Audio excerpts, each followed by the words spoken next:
So I think we'll make a restart. All right, ladies and gents, thanks for joining us. This is number 4, episode number 4 in the Inspiring Leadership sessions, and I'm really pleased this week, or this fortnight actually, to be able to introduce Monty Halls. Monty is an author and a television presenter, numerous TV programmes on Channel 4 and BBC, etc. And he's joining us tonight to share his thoughts on leadership and hopefully inspire some of the cadets. So, Monty, welcome. Thanks for joining us. My pleasure. Yeah, thank you for having me. Nice to be here. So, we'll probably start off with a wee bit about the Army Cadets. And I know you've had a little bit of interaction with Army Cadets in the past, haven't you? But do you want to tell us about the time you worked with the Army Cadets? Yeah. I did one of the camps at Frimley Park, and I went down. I was at 4-5 Commander at the time, and I went down as a young Royal Marines officer to sort of help out down the camp. And I went down the road chuntering a little bit, thinking, God, I thought I was going to be staying with 4-5. I thought we were going to be off, steely daggers between the teeth and all that. And I knew nothing about Frimley Park. I knew nothing about the cadets. And when I went down, I had a superb 2 weeks. I had a brilliant 2 weeks. So I was genuinely, I'm not just saying this because of the audience. I was really impressed with the quality of the young people I was dealing with. I had an absolute blast meeting loads of people from different backgrounds and different aspirations and things. And actually, that camp led to a couple of cadets spending a bit of time with my Marines troop up at 4-5 Commander. All right. Yeah, we arranged for a couple of them to come up. Yeah, and they scared my Marines half to death because they were so keen and so capable, and so yeah, it was a really positive experience. And I've sort of maintained contact with the ACF in various forms ever since. Mm-hmm. And latterly we've been liaising, about leadership and doing various odds and bobs for them. So yeah, start a very positive relationship. Yeah, and I know that you're kind of in touch with your National Colonel Cadets, Colonel Clinton Riley. He was the one that kind of put us in touch with each other. So clearly the Army Cadets struck a chord with you when you were there. So. Oh yeah, without a doubt. And I remember at the end they had a rugby match, which I don't know if it's still done at the end, between the staff and the cadets. Mm-hmm. All right, okay. And I've played in some dirty rugby matches in my time, but I think that one's right up there. And it was tribal, it was ferocious, But yeah, really good lads and lasses, and it was great. I think the thing that lingered for me was how inquiring everyone was, how keen they were to learn, and as a young Royal Marine, I really sort of respected that, and I really this will sound a bit cheesy, but it's true. I found it a real kind of privilege to pass on to all these guys and girls who were so interested in what I did day to day. So yeah, it's great. It's good fun. I look back on it very fondly. Whenever I drive past Frimley, I always smile a bit and think, yeah, it was a good 2 weeks there. Well, if you're ever at a loose end for a few weeks and you want to come to like a summer camp or whatever, I'm sure there'll be plenty of training officers out there that would love to have you along. So I'm not sure I've got the stamina nowadays, quite frankly. Well, cool. So do you want to tell us a bit about Kenny Monty, young Monty, growing up as a kid, where you grew up and what your child life and stuff was like? I think one of the great things the cadets gives the young people involved is I think you've got good mentors in the cadets, as in people set an example as instructors, or whether you're attached to a unit. And I always had really good mentors when I was younger. I wasn't in the ACF, I wasn't in any military organisation when I was a kid, but my dad was in the RAF, if you can call that a military organisation. I think you can just about call the RAF a military organisation, I think. So obviously we got posted all over the place. I spent 3 years on the island of Malta, and that led to me really sort of falling in love with the sea, because I spent all my time in the sea there. And as I was growing up, my heroes were always outdoorsmen and explorers.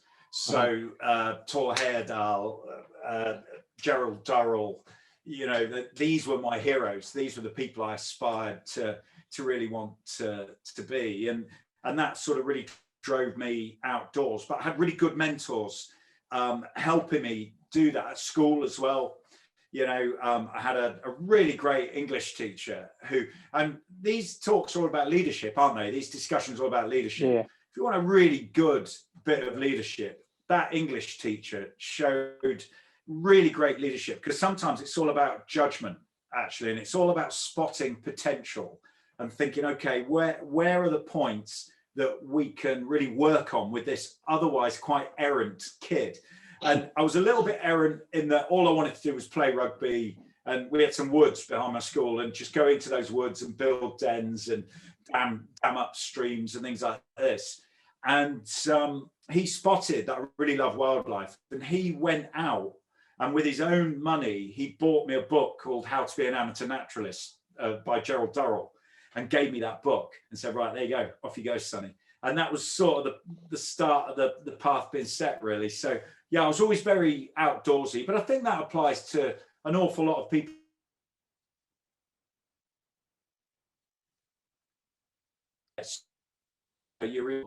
And that sort of physical element of just getting out and exploring. So yeah, that's what set me on the road, really. And I mean, the last thing for me, the great hero is Cousteau. Jacques Cousteau appeared on my telly, and I was like, right, that's what I'm going to do. I'm going to be a diver, and I'm going to be an explorer. That was it. The path was set. So, and where did you grow up then? Where did you call home when you were young? It was mainly the southwest of England, so Devon, Somerset, Cornwall. But as I said, we lived in Malta for a little while, and but it was mainly the southwest. And again, I think that really helped. I was always a coastal boy, you know. I was always rock pools and on beaches and surfing and all that stuff. And but it's quite interesting, I think, when you lock onto something at a young age. You know, it's always worth hanging on to that thing. And one thing that you do find, I think, is you often have the older generation or people who think they know best for you or whatever telling you to give it up. And there's always good reasons not to do it. But if you've got that enthusiasm, something that you're really focused on and really interested in, it can drive you right the way through your life. It's rocket fuel right the way through your life. And so if you're watching and you've got a particular thing you think, yeah, I really like that, then never let it go. You know, never let go of that enthusiasm, because I think, you know, it can shape your whole life. And that's certainly what happened with the sea and me. It's ended up shaping my entire life, really. So. And is that kind of what drove you to then sort of join the Royal Marines? So did you go straight to the Royal Marines from school, or? That was a strange route. The strangest of routes. I left school when I was 17, and I went traveling for 3 years. So, and I paid to go off traveling. I was a door salesman in Yeovil. Not easy. It's not easy to sell doors in Yeovil. But I as a young 17-year-old lad, that's how I funded my flight. Not door to door. I sold doors. Yeah, I sold doors door to door. Right. Okay. Quite hard. Because when you obviously work door to door trying to sell a door, someone's generally got a door. So exactly. It was pretty tricky. But managed to raise enough money to fly to Australia, and so lived in Australia for a year and did every job imaginable, you know, barman and anything, and then ended up qualifying as a diving instructor, which is always my aim. And basically, and then came back, did a whole bunch of other random jobs as well. But the real aspiration I wanted to be a Royal Navy mine clearance diver. You know, the old dead of night, zero visibility, ticking mine, and you've got to figure out by touch whether it's the blue wire or the red wire. I loved all that stuff. And so I joined the Royal Navy first. I considered that the zenith of diving, and I still do. I think it's the zenith of diving. It's the peak of diving. And again, that would be, another little thing, just sort of think, just aim high. You might not end up doing exactly what you want to do in terms of your particular area of specialization within the military or whatever, but it's always worth thinking, right, that's the point I want to get to. And it's really interesting where you may end up. You might not end up there, but you could end up somewhere quite close. And so I joined the Navy, and I did a year in training as a naval officer. And as part of the training, you go and spend a day at the Commando Training Centre and at Lympstone. So I went with all the other midshipmen. We went to the Commando Training Centre and got thrashed witless around assault courses, and did various odds and bobs there. And I just thought, this is fantastic. And I learned more about. I certainly wasn't one of those Royal Marines that, the first word I ever said was beret, and I definitely wasn't one of those. I just encountered this organization, learned a bit more about it, and thought, yeah, blimey, I'd love to give that a crack. So I ended up transferring to the Royal Marines, something that all of my friends in the Royal Marines have never let me forget. I was a naval officer first. I get torrents of abuse to this day. So, yeah. And was there a bit of synergy when it came to the training then? Was that, so you joined as a naval officer then, so to kind of no. finish that training? Square one. Yeah, I was back to day one.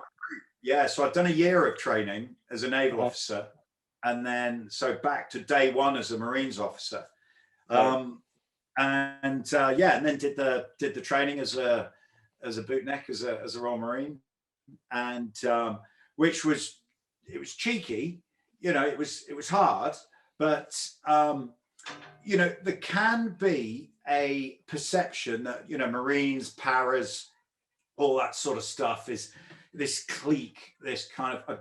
I think the older I've got, I've realised that every single regiment in the army, every single outfit, there are parts of that of training that are hard, really hard, and there's some aspects of Marines training that are really hard. But that applies right across the services. No one gives away their badge, do they? No regiment gives away their badge and says, okay, yeah, you can join us. You've got to earn it. And that's the same in the Marines. You've got to earn the beret. And there isn't a single Royal Marine out there who didn't have a moment in training of thinking, this isn't for me. It's too hard. It's not for me, And that was really the grounding for realizing that you can't really do anything on your own. It's a big team effort. And that's what the ACF's all about, is the team and working together, and how to make that really work well. And I'd suggest that's what the British Armed Forces is all about as well, actually. And but that was a real grounding for me, realizing that there's no way I could do it on my own, and I had to rely on my mates, had to rely on my muckers to get me through. So, and they relied on me as well. So yeah, but it was a great experience. Today, my closest friends are the 15 blokes that I ended up passing out of Royal Marines training with. So even today, 30 years later. So how long is the basic training for the Royal Marines then? Is it a year? It's 15 months. As you take your commando test after 10 months, and then you have, which gets you the beret, and then you have 5 months of additional training, as an officer. So basically the way the Marines do it is everyone trains together. All the recruits and the officers, the young officers, all train in the same establishment together. Right, okay. And then when you take your commando tests, which the recruits do after 7 months, but the officers do after 10 months. And the reason for that is that the officers have a little bit more kind of the more tactical stuff they need to learn during their basic training. Yeah. So the officers have to do all of the tests faster than so it's just slightly faster. So the 30 miler, the officers do it in 7 hours, the men do it in 8 hours, Marines do it in 8 hours. And same as the Tarzan Assault. Things like the 9 miler, the speed march, it's the same time for everyone for that. But then you get your green beret, and then you have an additional 5 months of sort of tactics, strategy, leadership, etc., as an officer. And then you go off for a 9-month stint as a troop commander, a commando unit. And at the end of that, you're considered to have qualified, basically, as a Marines officer. All right. So that's just shortly, 2 years then, all in? 2 years, yeah, pretty much, yeah. So after you joined, and where did you end up then? Were you local? Did you stay in the southwest, or did you get posted miles away? Chris, you're going to like this. In particular, you are going to like this. That you get a selection form about where you want to go. Basically, you get 3 choices. Now, Commando Training Centre is in Exeter, and during my training, I'd met a girl in Plymouth, and we were dating by the time I finished my training. So I put on my form, I put 539 Assault Squadron, because basically they drive fast boats and climb up cliffs and speed boats and all that. And I thought, oh, that's pretty good. 539 Assault Squadron, who are Poole, put 40 Commando, who were Taunton, and then I put 42 Commando, who were Plymouth. And I put on the bottom, anywhere but Scotland. I wrote that on the bottom of my form. And so I immediately got sent to Scotland and ended up in Camacho Group on the West Coast, which is obviously guarding the nuclear deterrent at Faslane and Coalport. So that would be another bit of advice for you. You know, should you join the services, never put on a form anywhere but blah, blah, blah, because you'll immediately be sent there. Red rag to a bull. Exactly. So, Somebody's read that and thought, and then, really? Scotland for yeah, him? Yeah, that's exactly what happened. And interestingly, straight after Camacho Group, I then got sent to 4-5 Commando, who obviously on the East Coast there in Arbroath. And by the end of that, I'd completely fallen in love with Scotland. I'd completely fallen in love, particularly with the West Coast. I still think it's the most beautiful place I've ever been in the world. And the subsequent TV series I made on the West Coast of Scotland because I love the West Coast of Scotland so much. So yeah, and 4-5 Commando were the kind of mountain commandos, really. So we always say 40 Commando are the kind of Martini Marines. They all go to the nice warm places, and we were like the proper Marines, really. The ones that climb mountains and do cold stuff. So up in Scotland in your first posting, then that would be. I mean, I take it that role was that about kind of protection for the nuclear deterrent and all the ships and submarines in Scotland.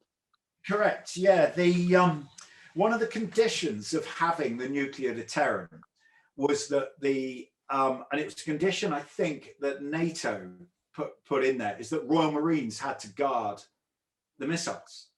Right. So it was considered this great sort of badge of honor and prestige that you had to guard the nation's nuclear deterrent. But as anyone will tell you who's done any guarding, you turn up there and you're super proud and you've got your commando flashes and your green beret and you grow your little tash and you strut around. Guarding anything is incredibly boring. And after about 2 weeks, you're like, hang on a minute, I'm just standing here, you know. And I was just saying to Chris before we all joined together, I was like, during my time there, no one stole a nuclear weapon. So I think I did my job, you know. But by the end of, I think at the end, by the end of 18 months, I was just desperate for someone to have a go, at least, you know. Yeah, there we go. And you know, and one of the great things that sort of emerged from that is you live tooth by jowl with your men. You know, you're in a porter cabin, there's 30 of you, there's no privacy, and what you do is 2 weeks on, 2 weeks off, and for the 2 weeks off you train, and then you come back and live in the porter cabin basically. And the porter cabin is kind of at a point where you can be deployed very quickly if there's an incident. And that was just a massive lesson for me of the quality of the blokes. Basically, they were all good quality, and that applies across the board. Applies to the army. Applies the quality of the people coming through. I think is, you know, exceptional, and it sort of made me realize how important NCOs were, how absolutely crucial they were as the conduit, you know, the management side, and what a valued role an officer had as well, you know. So yeah, it was really interesting. It was a melting pot, a pressure cooker. You were living cheek by jowl with your troop the entire time. And yeah, it was a sort of good way of really learning about the animal itself, you know, of a services organization and the way it functions, and how there's hundreds and hundreds of years of evolution that's gone into the current model to make things work. make things work. I'm sure you'd learn that sitting, especially up there in the winter time. It's pretty cold. As I mentioned earlier, I've actually spent a bit of time in Coolport at Faz Lane, and I was told a story when I arrived, and you can tell me if this is true or not.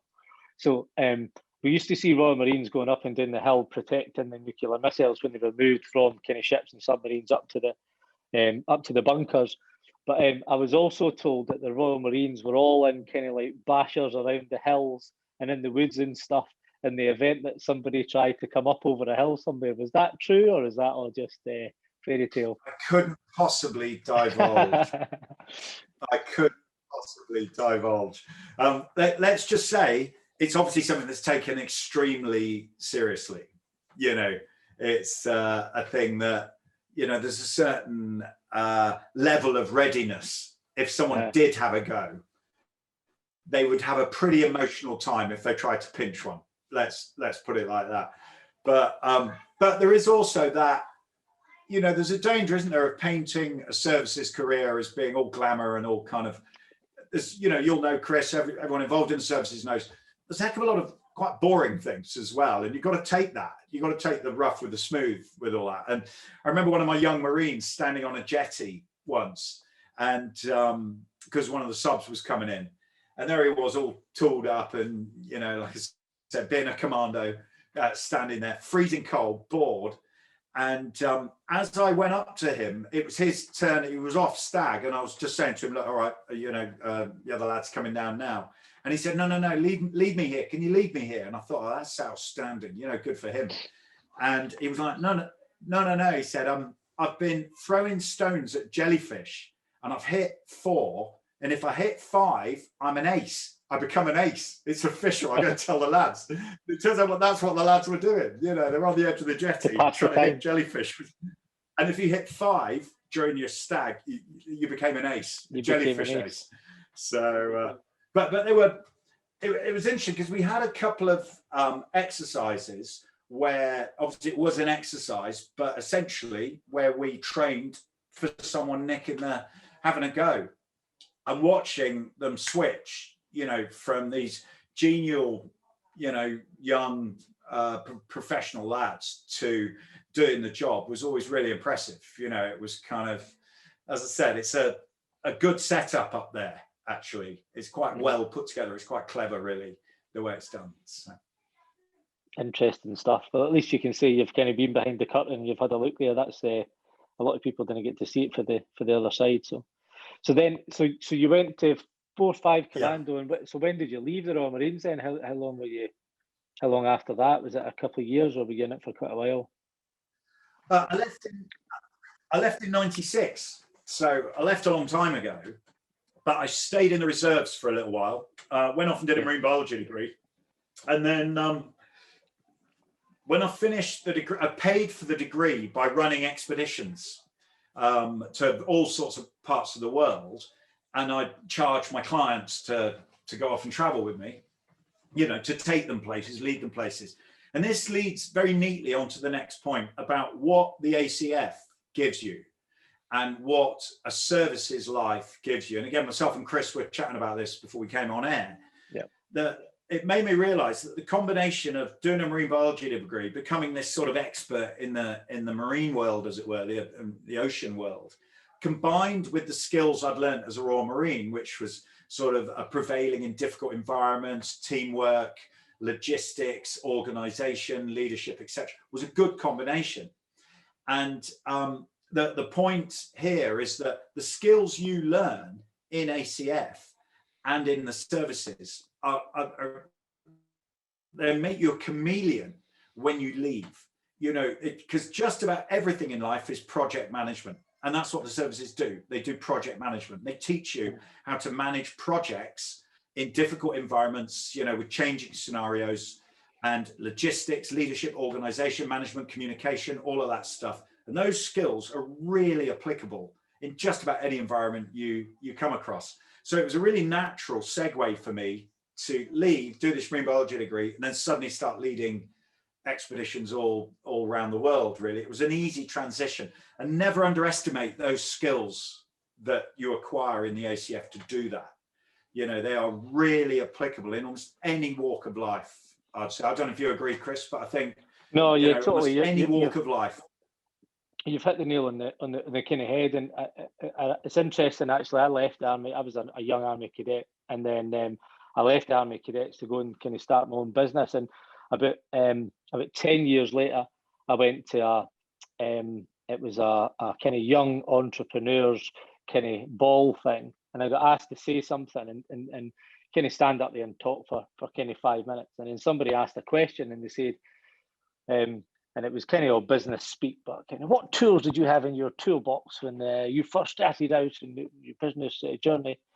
And I never really pondered it, but an immediate response was, well, when I was young, I was an army cadet, and the skills I was taught around about kind of communication skills completely transferable. So other young people starting businesses at 18 or 19 years of age struggle to kind of communicate with others, let alone people in senior positions. Like how do you sell yourself to a customer or a client, or at the other end of the spectrum, a kind of directory, a bank or something like that. Well, as a young army cadet, I was pretty proficient in that.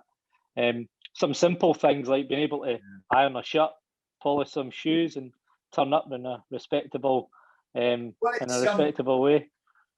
Yeah, it's pride, it's identity, it's standards, you know, it's all of those things, and they're all inherent in being a cadet, you know, that discipline, all of that stuff, and all of those qualities are invaluable later on in life. You know, they really are. They're throughout your life. They're really and they're transferable as well, though. That's the thing, is you can turn these to kind of things like in cadet, and you've probably done a million of these in your time in the military, but things like kind of command tasks where you get put in a difficult situation. Every day, my day job is a command task. Like literally every single day, somebody gives me a problem that we've never seen before. I need to rally a team behind it. We're time bound, so I need to watch the time and make sure that we get something fixed by the end of the day or whatever it is. And you're totally right. I've never actually really thought about it like that. And considering I do project and program management and IT, that's my business. So I've never really thought about it from that perspective, that everything is just a project. And you're totally right. You've hit the nail on the head. The thing is project management, and these supreme project managers are the British Armed Forces. They are the supreme. They often work with limited resources in very difficult environments with limited time spans. You know, that's what everyone does day to day in the British Army and the Marines, whatever. And it does turn you into you're a phenomenal project manager, you know. So I firmly believe that. And I used to get asked the same question at business dinners and events I did, and what is it about the Royal Marines, you know, what? And I could never really answer that question. And I just used to say, well, I don't know, we just kind of crack on and get it done. You know, you crack on and get stuff done. And that's refined over the years for me to becoming, it's a very aim-driven organization. And I think the British Army is the same, is an aim-driven, doing the job is above everything else. And, you know, you will adapt and evolve and progress to get that job done, but you don't take your eye off the aim. And frequently I've found in the civilian sector, the business sector and whatever, that aim can be lost in the in the journey there, in the noise, the destination. You lose sight of the destination. And that never really happens in the forces, I don't think. So maybe that's sort of one of the main things. And, you know, crack on, just crack on, let's get it done, is definitely something that's very translatable, I think. It's interesting, actually. Somebody says to me a couple of weeks ago, and I think they were talking about COVID-19 and the vaccinations, but they were talking about how things are delivered with military precision, and I kind of chuckled away a bit and thought, if you've ever been behind the scenes and how that military precision is pulled together, you probably wouldn't say that, but I'm sure on the face of it, it does look like they're extremely good at no, project managing and stuff. I totally agree. Yeah, General Patton said, a good plan violently executed is better than a detailed plan delayed. That's right. And what we all tend to do is want to have loads of information and there's a thing called the consequences model. And what that means is that you spend so much time trying to gather information and trying to make sure that every parameter is covered that by the time you make a decision, your decision is irrelevant. Events have Yeah, it's unfolded moved anyway. on. It's called the consequence. Yeah, So George Patton was a great one for that. He was like, no, just get on with it, right? You got a plan, right? Get on with it. Make it happen quickly. You know, the OODA loop and all that sort of good. Yeah. there you go. Yeah. Good. So you became a ninja at Guardian Missiles. You kind of then left the military. And you done a bit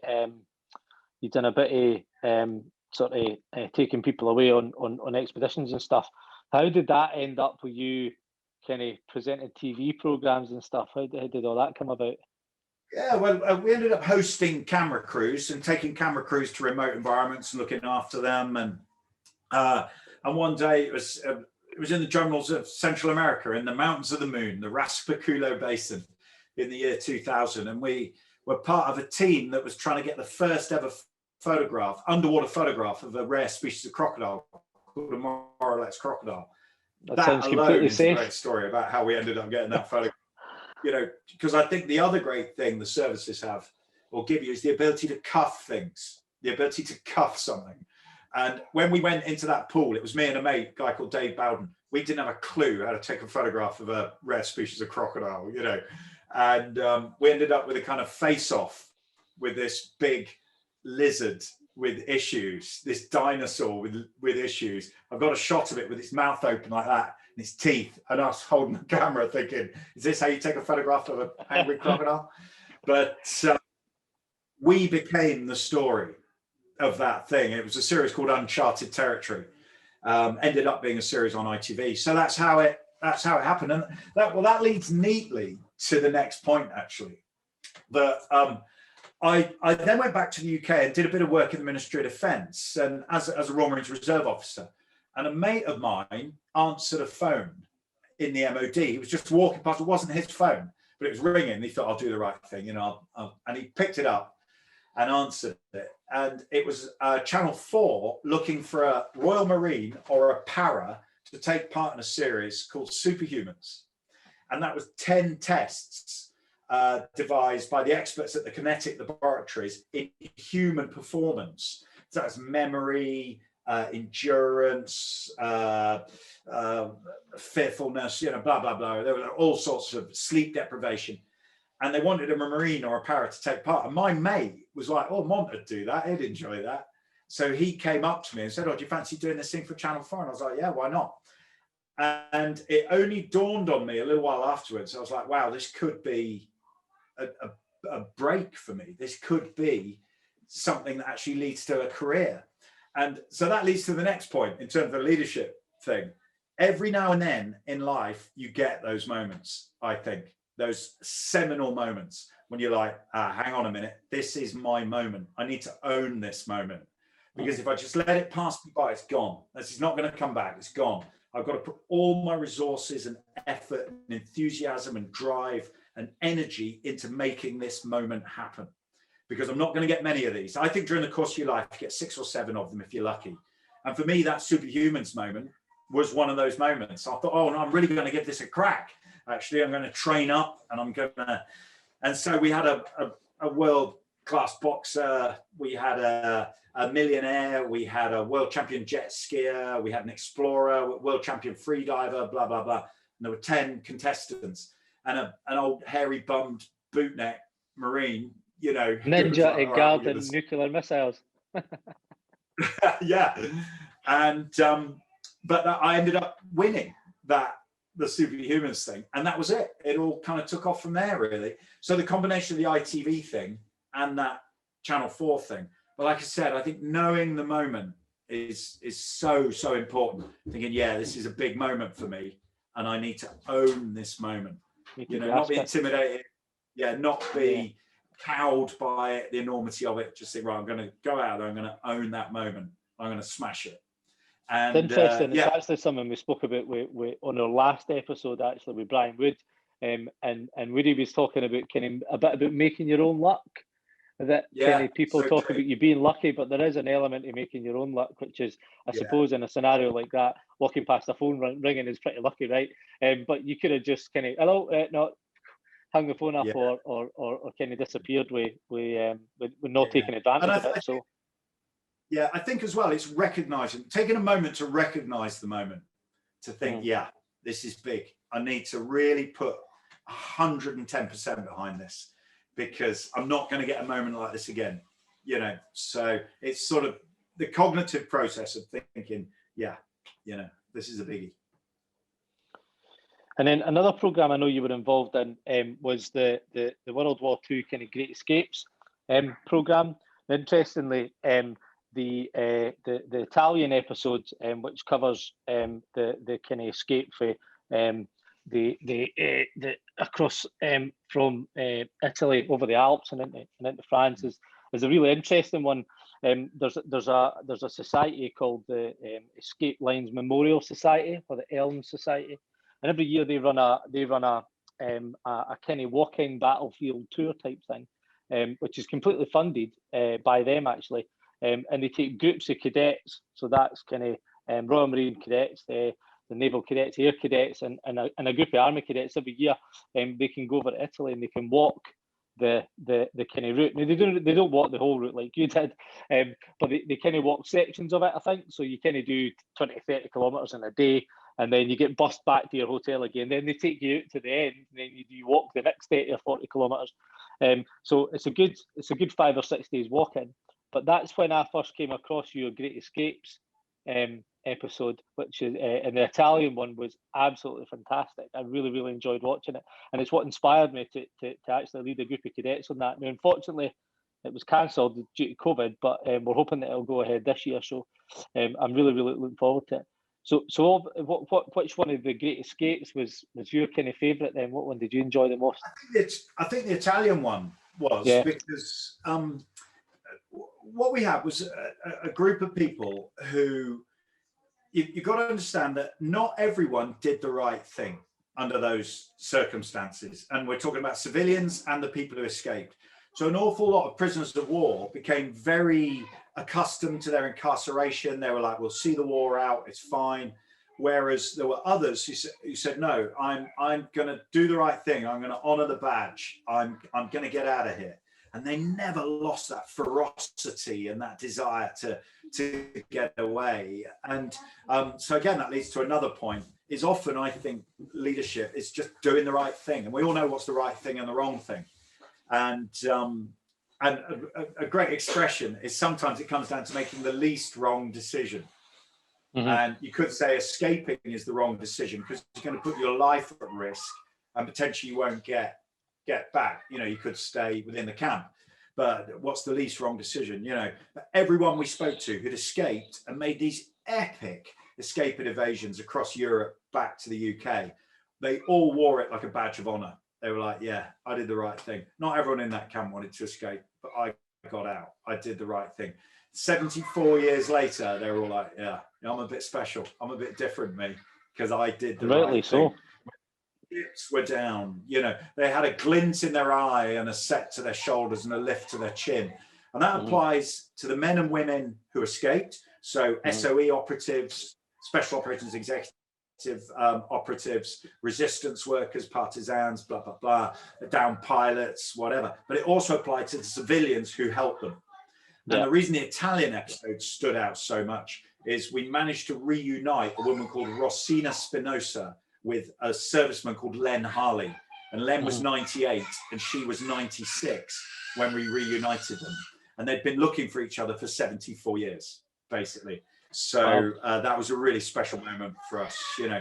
So like I said, I think fundamental leadership can often come down to just doing the right thing and choosing your attitude as well. You select your attitude basically in a set of circumstances, because sometimes you can't control anything else, but you can control how you deal with it. You choose your attitude. 3 words, choose your attitude. And that's what all of these people have done, really. And they said, no, we're going to do something about this. We're going to do the right thing. So can you hear that, by the way? Can you hear my kid? It's all right. It's totally fine. That's just how life is these days. So I would go and tell them to shut up and ignore me. Yeah, well, totally. Poor leadership there, but anyway. Poor leadership, yeah. So, and another interesting one, which some of the people who are joining us tonight may be aware of, was when you took those lovely screaming children in the background to the Galapagos Islands. What on earth inspired you to do that? Yeah, I'm president of the Galapagos Conservation Trust. So, and the Galapagos Islands is an extraordinary set of islands, 600 miles off the coast of Ecuador. They're a World Heritage Site. They've got a larger number of endemic species than anywhere else on Earth. Home of evolutionary science. You know, they're an incredible place. But they are a set of lava rocks, totally in the middle of nowhere, bang on the equator.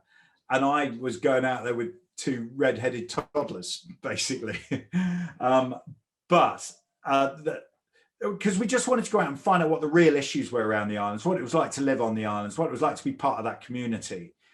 And again, I mentioned that choose your attitude thing. The kids were amazing out there because for them, it was just an adventure. It was a great big adventure. And Darwin himself said, attitude is the difference between an ordeal and an adventure. And they just had this great attitude while we were out there and took each day as it came, you know, didn't sort of bear grudges or didn't worry about stuff, didn't worry about what was coming, didn't worry about what had happened in the past. They just lived in the moment and enjoyed the day and the environment they were in.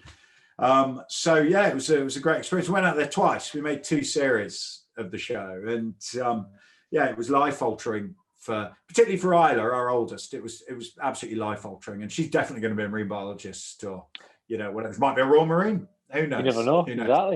Exactly. And what age were they? What age was your family when you went there? Then they were 5 and 3, and the second time we went out, they were 7 and 5. So, and now they're 9 and 7. So, and they're just around this corner here, making a din. So. Okay. So I'm conscious that we've got 50 minutes left, and I want to make sure that we get some time for kind of questions at the end. So just in sort of summing up what we've been talking about, then have you got any kind of leadership advice? I know you've given us quite a few tidbits as we've been chatting for the last 40 minutes or so. Some leadership advice for the cadets?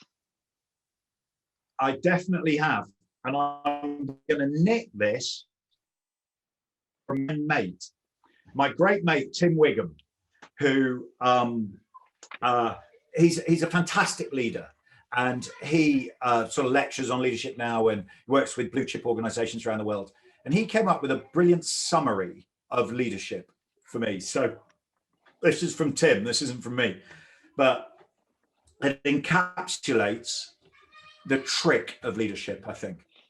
And I've written it down, I've scribbled it down. He said it basically comes down to mood, method, and momentum. And we chatted about it at length. We were running a marathon at the time, the two of us, and all we talked about the whole way was this: mood, method, and momentum. What mood is basically getting everyone on the same song sheet. It's getting everyone to say, okay, do we need to do something? Do we need to address leadership here? Is it important for this group that leadership is addressed and we work together as a team? You know, is that important to everyone here? Get the mood right and get everyone to buy in. So that's mood. And the next one, method, is essentially saying, so how are we going to do it? What are we going to do? You know, what are the particular things we're going to do as a group or we're going to do as leaders to make this happen? So you've got mood, you've got method. And the last one, and I think this is the most important one, and it's the area where my leadership has fallen down the most, and that's momentum. Everyone gets excited at the thought of it. Everyone gets excited when you start laying it out and say, oh, this is what we're going to do. We're going to do this, we're going to do that. And then real life takes over and everyone forgets about it and you lose momentum. And maintaining momentum and the message and saying, this is what we're trying to do. And even having metrics, you know, putting like goals, short-term goals. We're going to try and do this. We're going to try and get there. Makes it real for people, and communication and all that. But that's all momentum. So mood, method, and momentum, the 3 M's. And I just thought that's a really brilliant analysis. If you get one of those sections wrong, then it will fail. It won't work. Mood, method, and momentum. And the only thing I'd say about leadership, and it's a complete cop-out from me, good leadership, what is a good leader? You'll know one when you see one. You know, there isn't a definition. There isn't a... I had 2 brilliant leaders when I was in the Marines. 2 brilliant leaders, a guy called Ian Moore and a guy called Alistair Rogers.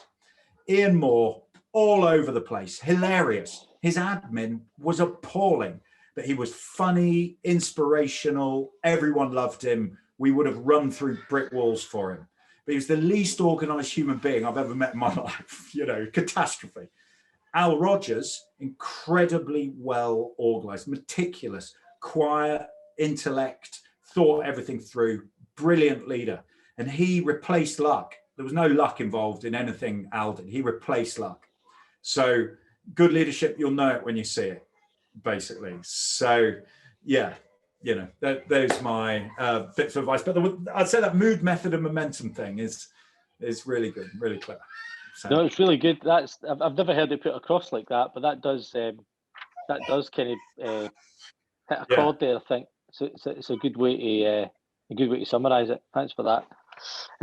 Okay. So I know you've got one of your books there, which you're going to give away to the. Yes, here we go. Well, you've got a choice.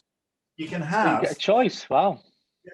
So, Chris, you decide. You can either have the Escaping Hitler book, which might be a bit better for ACF, or you can have My Family in the Galapagos. So there we go. Let's let the winner choose. So we'll go through some of the questions. So if anybody does have any questions for Monty, I know that was a bit of a quick canter through who you are and what you've done. There probably is some questions out there. So if you've got any questions, put them in the chat window, and Major Webster, I'll hopefully kindly read them out when they come in. There's a couple of questions that have been submitted in advance. The first one is from Cadet Fraser Jorgensen from 5 Platoon Scots Guards in Lanark in Scotland. Now Fraser has always got a question. He's actually the only cadet that submitted a question every single time that we've had these leadership sessions. So Fraser, if you're listening, thanks very much for your continued questions. And also, they're always really, really well written. So I'm going to read this one out for you. So Fraser's question is, did learning to scuba dive in the army drive your interest in studying marine biology, or did you take another route to that choice of degree?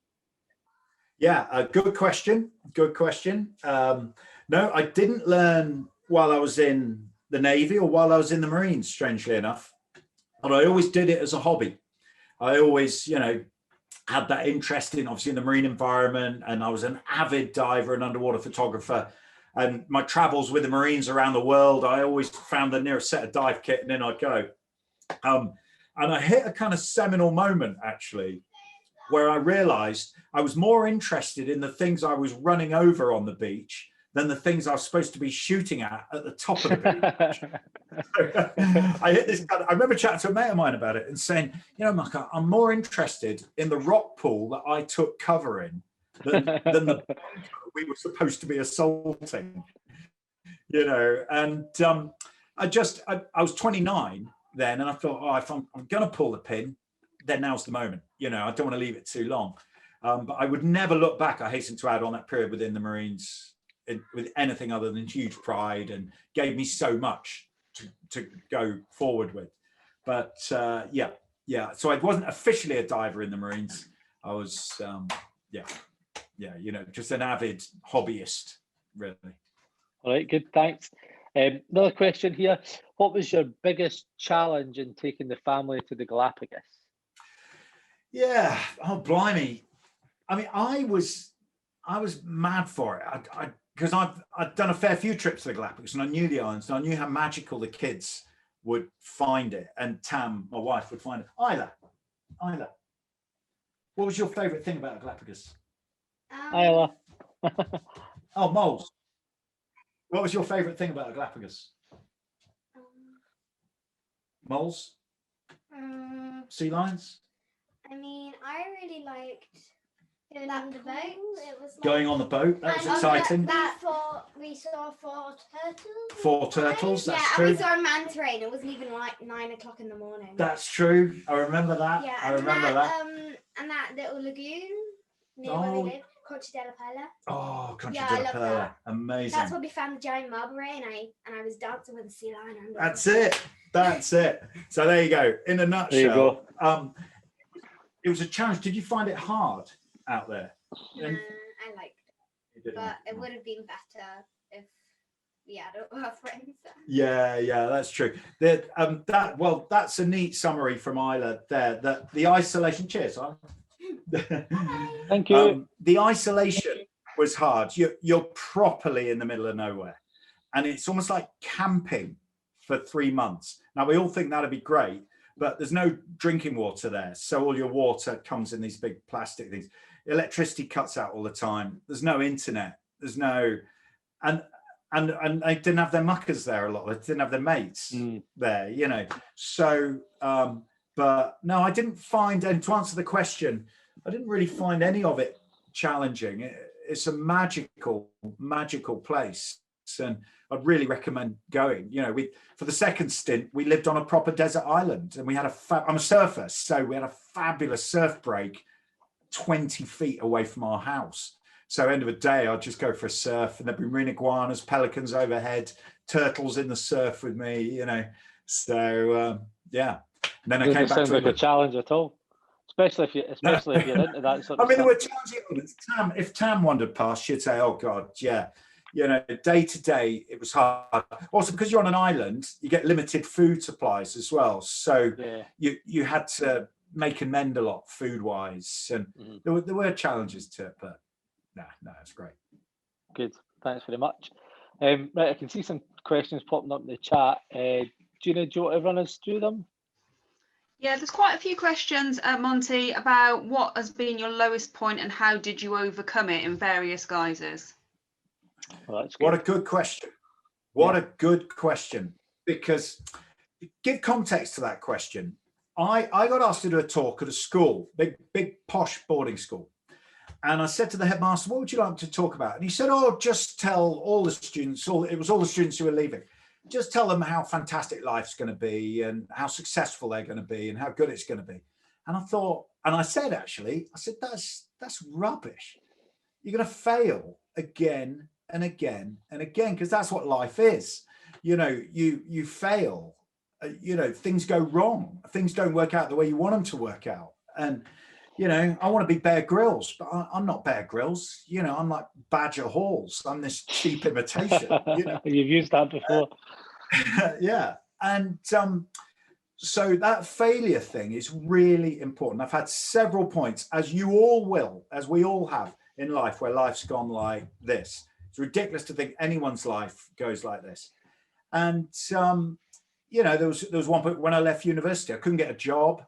I was married before, and that marriage split up, and I didn't have any money. I was 33 years old. I'd given up a career in the Royal Marines. You know, I'd gone from being a Royal Marines captain to sleeping on my best mate's floor on a mattress, you know, in West London, thinking, what have I done? What on earth am I going to do? And I think the things that get you through times like that are a keen sense of identity. And I did think to myself, I'm a Marine, and Marines don't give up, so I will prevail in this set of circumstances. And also your mates, don't underestimate the friendships you will make in your organization, in the ACF and in the services, and etc., and falling back on those friendships during those times, you know. And unequivocally, Barack Obama came out with a great expression.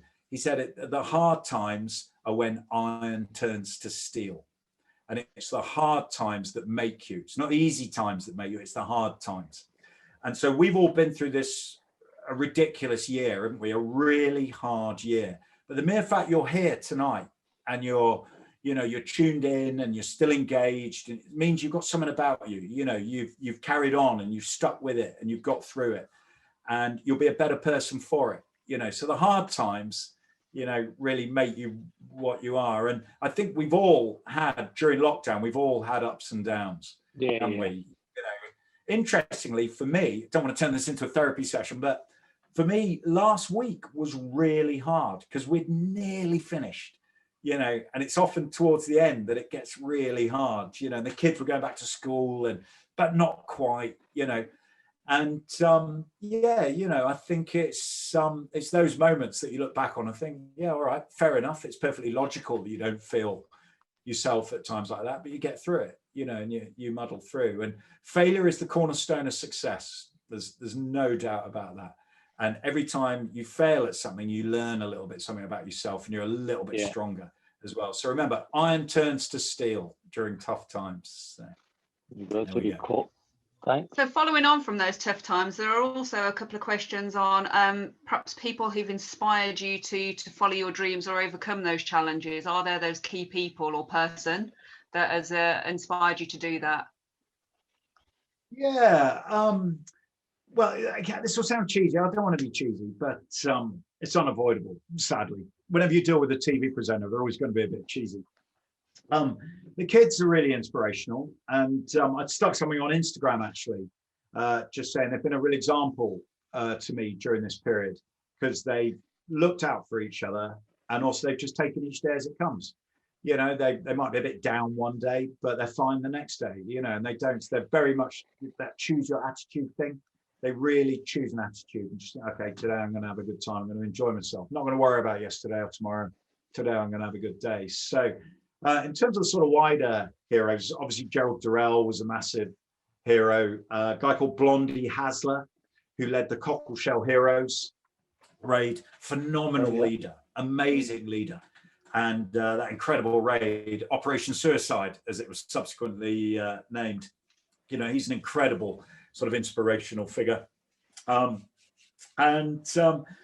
you know, I think a lot of my mates are very, very inspirational. I've got two great inspirational friends, John White and Mark Ormerod, who are both triple amputees from Afghanistan. Okay, Mark, yep.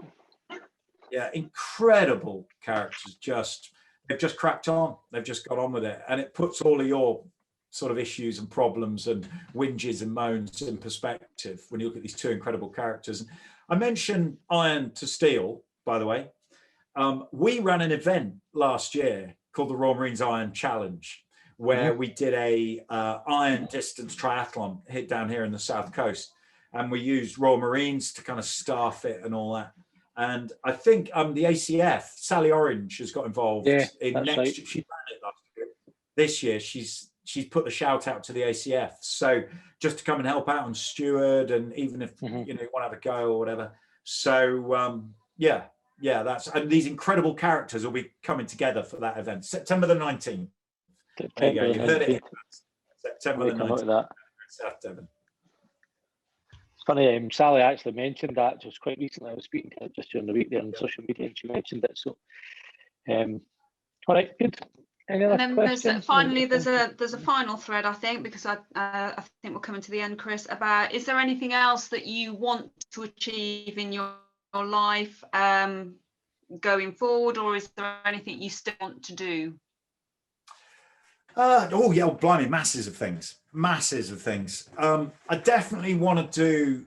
I want to do more traveling with my kids because they're brilliant traveling companions. You know, they're hilarious. It's like traveling with two very, very drunk Royal Marines all the time.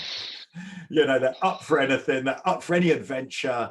They're constantly up to mischief. There's never a dull moment, and have a real sense of wonder and everything they see. And so everything I've done over the last 20, 30 years, I now want to do with them, because it's like doing it again, but magnified massively. Lots more traveling to be done. Never let anyone say to you that the age of adventure is over and the age of exploration is over. We've explored 5% of the deep sea. We've explored 20, 30% of the world's cave systems. You know, there's whole vast tracts of the world that haven't been explored yet. But potentially tail end of this year, we've got a really big project that it's a shark thing that should be absolutely phenomenal. So yeah, plenty still to do. I always say when people ask me what's my favorite trip, I say it's my next trip. So next one. Yeah. Good. All right. Well, so now comes the difficult bit. You need to choose a question to award one of your books to. So which one of the questions did you think is kind of the one that is worthy? Do you know, I think the question about tough times, getting through tough times, the reason is I think it's highly relevant to all of us now. I don't know a single person who's found this 12 months easy. You know, it's really found some people out, and really upbeat, optimistic, bubbly, energizing people have found it hard. Some of my most inspirational friends have found this period really hard. So it's a good question. That it's very relevant. How do you get through tough times? You know. So that one, yes. And which book do we think? Or we could do both. We'll do both. There we go. You both. I was actually just about to. I'm just looking in the chat here, and it looks to me like, Gina, you've maybe joined two questions together there, did you? There we go. All right. Well, we'll do both then. I did, yeah. Sorry. You can get one each. So was that Lance Corporal Jackson and Lance Bombardier Heather? It is. Yeah, good. All right, well done, guys. So, young Mr. Jackson and Tether, or Miss Tether, if you guys could ping details across to Major Gina Webster, just pop it in the chat, and we'll get that sent across to you. Thanks very much. Okay, right. Well, we're just after 8 o'clock then, so we're pretty much on time. So Monty, thanks very much for taking the time to come and speak to the cadets. I really enjoyed it, and I'm sure there's some really good sort of takeaway points and stuff for our cadets. As I mentioned earlier, this is kind of recorded, so we'll pop it up on your YouTube channel, so the cadets can watch it afterwards if they weren't able to join us tonight. So thank you very much. And no worries, my pleasure. Wish you success. Smashing. Thanks very much, everyone. I'll see you on the beach, right. September the 19th. Okay. Right, no worries. Thanks very much. Cheers then. Cheers. Bye-bye. Bye, everyone.